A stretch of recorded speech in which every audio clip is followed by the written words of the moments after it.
और पंडित जी से जो आज हमारा पहला सवाल है आपके लिए वो हम जान लेते हैं। पंडित जी, सबसे पहले हनुमान चालीसा का पूरा विज्ञान समझाइए। बहुत सारी ऐसी बातें हैं जो लोग नहीं जानते हैं। दूसरा, जो हनुमान जी की पूजा रोज करते हैं उनको क्या क्या फल मिलता है? देखो, हनुमान जी की उपासना से तो धर्म, अर्थ, काम, मोक्ष चारों पुरुषार्थ मिल जाते हैं। हनुमान जी को कहा गया है अतुलित बलधामम स्वर्ण शैलाभ देहम दनुजवन कृषान ज्ञानी नाम अग्रगण्यम। ये ज्ञानियों में अग्रगण्य है।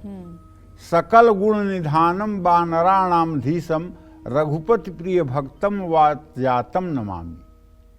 मनोजवम मारुत तुल्य वेगम जितेन्द्रियम बुद्धिमताम वरिष्ठम वातात्मजम वानर जूथ मुख्यम श्री रामदूतम शरणम प्रपद्ये।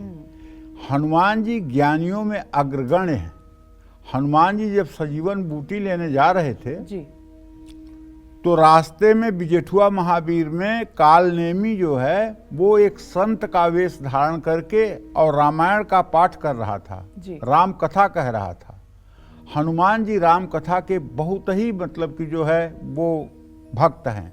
जब उन्होंने राम कथा सुनी तो वो धीरे से आकाश से नीचे उतर आए, देखे तो वहाँ बैठकर कालनेमी राम कथा कह रहा है।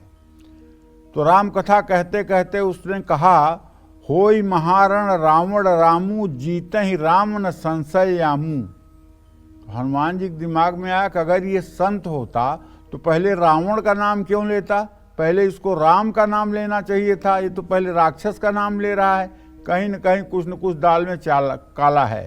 तो हनुमान जी ने कहा कि अब मुझे प्यास लगी है। तो उसने कहा कि बगल में पानी है, वहाँ जाइए तालाब में पी लीजिए। हनुमान जी जब वहाँ गए तो वहाँ एक अप्सरा ऋषि के श्राप से मकरी हो गई थी जी। और उसको ये श्राप था कि जब हनुमान जी आएंगे त्रेता में और उनके चरण से तुम्हारा स्पर्श होगा तब तुम पुनः अप्सरा होगी। तो लातलाग मकरी अकुलानी, हनुमान जी के चरणों से स्पर्श होते हुए वो तुरंत अप्सरा हो गई। और अप्सरा होकर उसने कहा, मुनि न होई यह निश्चर घोरा। हे हनुमान, ये मुनि नहीं है, ये कालनेमी नाम का महाराक्षस है जी। तो हनुमान जी समझ ही चुके थे और जा करके बोले, कथा मैंने सुन लिया, अब आप लीजिए दक्षिणा। और दक्षिणा के रूप में उसे सुरपुर भेज दिए, कालनेमी का अंत कर दिए। तो ज्ञानियों में इतने वो अग्रगण्य थे कि मतलब छोटी सी बात को भी समझ लेते थे कि अब इसका आशय क्या होने वाला है जी। तो इसलिए हनुमान जी की महत्ता को हम क्या कह सकते हैं। हनुमान जी की महत्ता को तो एक बार जो है अगर सरस्वती भी कहना चाहें तो उनको भी रुकना पड़ेगा, क्योंकि भगवान राम कहते हैं, कपि तोहसे उरिन हम नाही। हनुमान जी कहते हैं, सन्मुख होई न सकई मन मोरा, प्रति उपकार करऊं का तोरा, सन्मुख होई न सकई मन मोरा।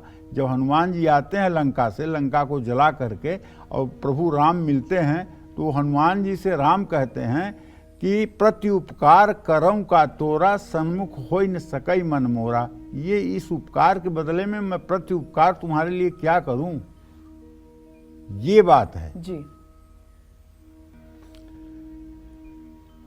सबसे पहले मैं आपको हनुमान चालीसा के विज्ञान के बारे में बताता हूं। जुग सहस्र जो जन पर भानु, लील्यो ताहि मधुर फल जानू।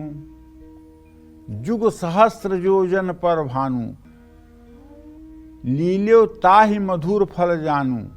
इस दोहे का अर्थ है कि बजरंग बली ने एक युग और एक सहस्र योजन की दूरी पर मौजूद सूर्य को एक मीठा फल जानकर खा लिया, अपने मुंह में रख लिया। कहने का अर्थ ये कि वैज्ञानिकों ने पृथ्वी से सूर्य की दूरी को जो आकलन कलयुग में किया है, वो आकलन तुलसीदास ने अपने हनुमान चालीसा में किया है।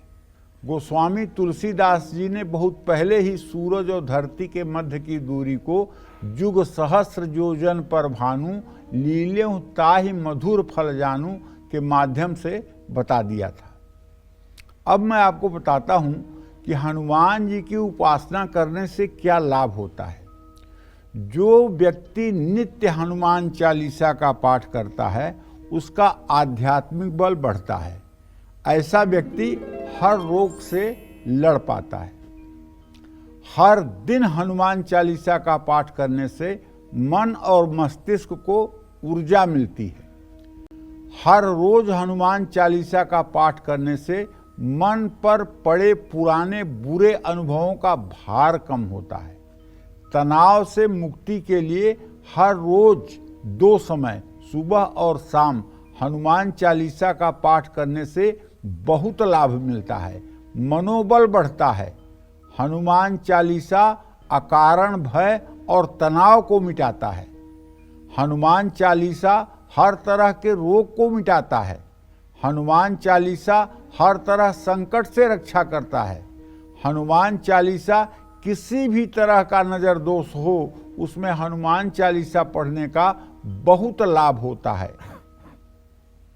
नकारात्मक सोच और नकारात्मक ऊर्जा को दूर करने के लिए हनुमान चालीसा सबसे प्रभावशाली कलयुग में है। ग्रहों के बुरे प्रभावों को कम करने में ये मदद करता है। हनुमान चालीसा मन, तन और परिवार के कलेश को मिटाता है। हनुमान चालीसा बुरी संगत और बुराइयों से दूर रखने में मदद करता है। तो कहने का आशय ये है कि कलयुग में हनुमान चालीसा कल्प वृक्ष के समान है। जो व्यक्ति इसका आश्रय कर लेता है उसके जीवन में धर्म, अर्थ, काम, मोक्ष चारों पुरुषार्थ अपने आप सिद्ध हो जाते हैं। इसमें कोई संदेह नहीं है। जिसे भी लगता हो कि इस बात में अतिशयोक्ति हो, वो हनुमान चालीसा के इस पाठ को करके और आजमा सकता है कि कलयुग में आज भी ये हनुमान चालीसा चमत्कारों से परिपूर्ण है। जय मां विंध्यवासिनी।